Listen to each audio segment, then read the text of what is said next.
Hello friends, good evening. कैसे हो आप लोग? Welcome to my show. आज मैं आप लोगों को एक बहुत ही इम्पॉर्टेंट पॉइंट्स बताने के लिए आया हूं दोस्तों। ये पॉइंट ऐसा पॉइंट्स है जो आप लोगों को शेयर मार्केट में इन्वेस्ट करने में बहुत ही कारगर साबित होगा। दोस्तों, शायद आप लोगों ने देखा हो या नहीं देखा हो, मैं आपको बता दूं कि एक ज़बरदस्त क्रैश आने वाला है शेयर मार्केट में अगले कुछ हफ्तों में। क्योंकि आप जानते हो कि क्रैश को, शेयर मार्केट के क्रैश को कोई भी नहीं प्रेडिक्ट कर सकता है और वो चीज़ मैं भी नहीं बता सकता हूँ कि वो कब तक आएगा। लेकिन एक ज़बरदस्त क्रैश प्रेडिक्टेड है, एक ऐसा क्रैश जो पिछले कई वर्षों में नहीं देखा होगा, वैसा क्रैश होगा। तो आइए जानते हैं दोस्तों वो 4 पॉइंट्स, वो ऐसे 4 चीज़ें जिनको जान करके आप इस क्रैश में इन्वेस्टमेंट के हिसाब से आपको कितना इन्वेस्टमेंट करना है या कितना इन्वेस्टमेंट या होल्ड करके रखना है या फिर आपको कैश होल्ड करके रखना है, इस पर आप अपना फैसला ले सकते हैं। तो आइए जानते हैं वो 4 पॉइंट। तो सबसे पहला पॉइंट है दोस्तों, वॉरेन बफे इफेक्ट। जी हाँ दोस्तों, वॉरेन बफे एक ऐसे जाने माने इन्वेस्टर है जिन्हें मैं भी फॉलो करता हूँ दोस्तों, और उनकी कही हुई बातें एक ज़बरदस्त इम्पैक्ट लाती है हमारे शेयर मार्केट्स में अक्रॉस दी वर्ल्ड।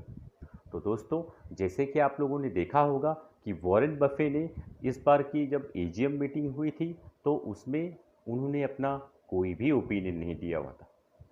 क्या आप समझ सकते हो क्यों? जी बिल्कुल, समझदार को इशारा काफ़ी होता है।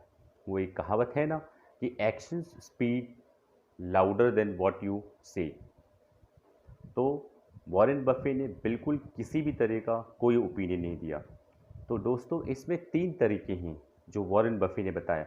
जब Warren Buffett effect more than 125% होगा तो इसका मतलब हुआ शेयर मार्केट अभी ओवर वैल्यूड है, इस समय सेल कर देना चाहिए।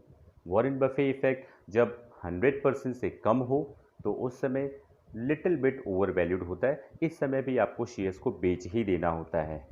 और तीसरा होता है जब Warren Buffett effect less than 50 होता है, उस समय दे दोस्तों शेयर मार्केट अंडर वैल्यूड रहता है। ऐसे समय पे आप पैसे इन्वेस्ट कर सकते हो, आप अपने पैसे बचा के रख सकते हो ऐसे समय के लिए।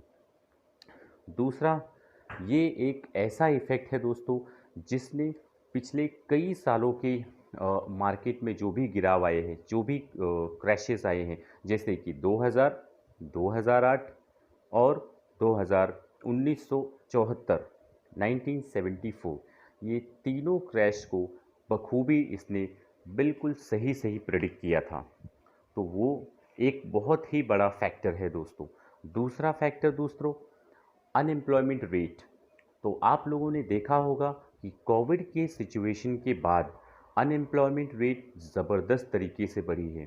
अमेरिका में इस समय पिछले महीने तक 2 करोड़ लोग बेरोज़गार हो गए, जिसकी वजह से लोगों के हाथ में पैसा नहीं है, लोगों के हाथ में खाने को पैसा नहीं है। सरकारें उन्हें कुछ पैसे दे रही हैं ताकि वो अपना दिनचर्या चलाएं, जिसकी वजह से उनकी कंपनियां सरवाइव हो रही है।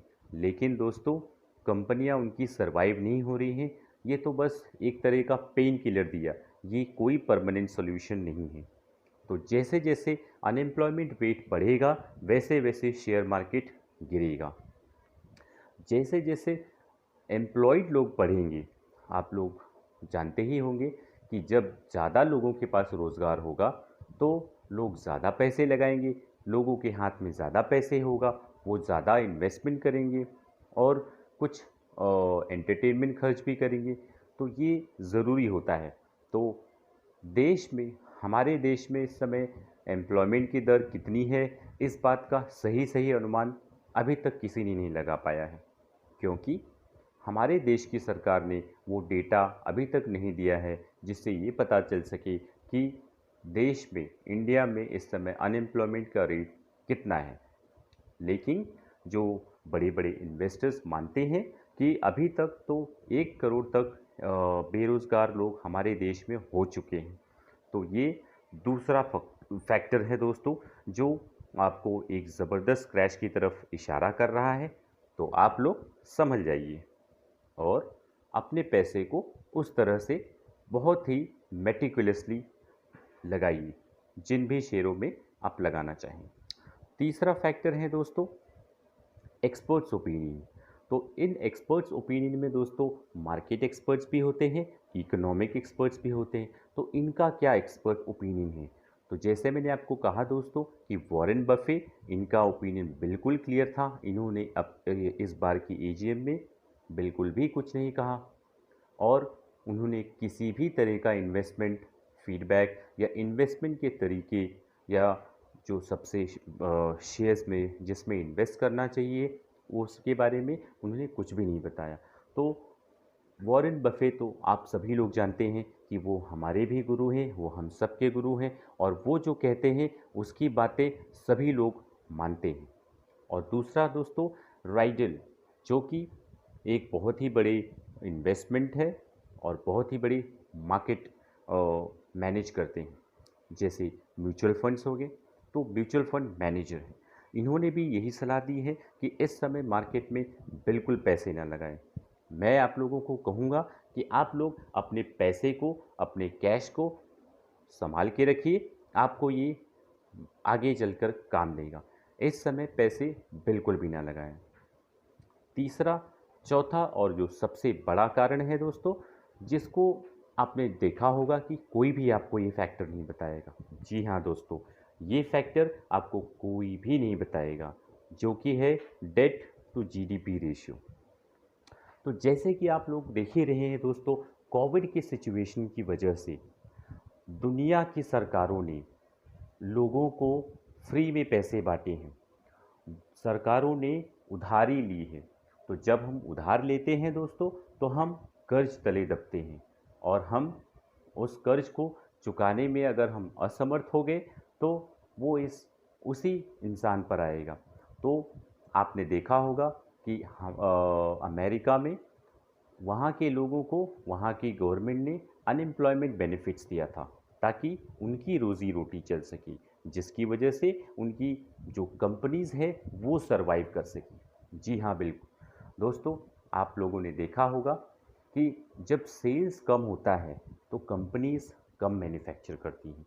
जब कंपनी का सेल कम होगा तो कंपनी के पास प्रॉफिट नहीं होगा और प्रॉफिट नहीं होगा तो कंपनीज टैक्सेस नहीं भर पाएंगी और जब टैक्सेस ही नहीं भरेंगे तो सरकारों के पास में पैसा नहीं जाएगा।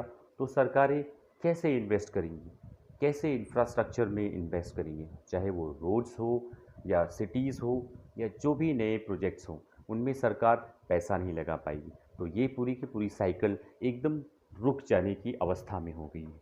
तो दोस्तों ये एक सबसे बड़ा कारण होगा जो मुझे लगता है कि आने वाले समय में एक ज़बरदस्त क्रैश मार्केट में हमें देखने को मिल सकता है।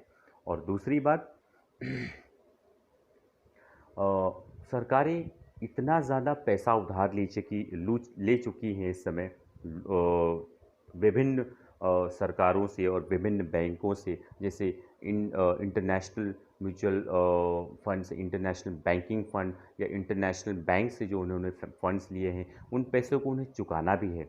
ये क्राइसिस एक अपने आप में ऐसी परिस्थिति ला के खड़ी कर दिया है दोस्तों, जिसमें कि कंपनीज़ की सेल्स ज़ीरो की तरफ बढ़ रहे हैं। और अगर कंपनी की सेल्स ज़ीरो की तरफ बढ़ेगी दोस्तों, तो ऐसे में नौकरियां भी नहीं बढ़ेंगी। तो आप जानते हो, नौकरियां अगर नहीं बढ़ेंगी तो लोगों को रोज़गार नहीं मिलेगा, लोगों को रोज़गार नहीं मिलेगा तो उनके पास पैसा नहीं आएगा और ये साइकिल इसी तरह से चलेगा। लोगों के पास पैसा नहीं होगा तो वो इन्वेस्टमेंट नहीं करेंगे, वो सिर्फ उतना करेंगे कि जिससे उनकी रोज़ी रोटी चल जाए। और ये बात आप और हम सब जानते हैं। तो दोस्तों ये था मेरा 4 पॉइंट्स, जिनको जान करके ये आभास होता है कि एक ज़बरदस्त क्रैश मार्केट में आने वाला है। तो मेरा आप सभी लोगों से यही विनती है कि आप लोग अपने पैसे को संभाल करके रखिए और जब सही समय आए तब मैं आपको बताऊंगा और तब आप इन्वेस्टमेंट कीजिएगा। तो दोस्तों आज के लिए बस इतना ही। मैं आप लोगों से ये रिक्वेस्ट करता हूँ कि मेरे इस वीडियो को लाइक ज़रूर करें, क्योंकि मैं इस वीडियोस को बहुत ही खोज करके लाता हूँ ताकि आप सभी लोगों को एक करेक्ट इन्फॉर्मेशन मिल सके। दोस्तों, इस बड़े से बड़े क्रैश से बचने का यही तरीका होगा।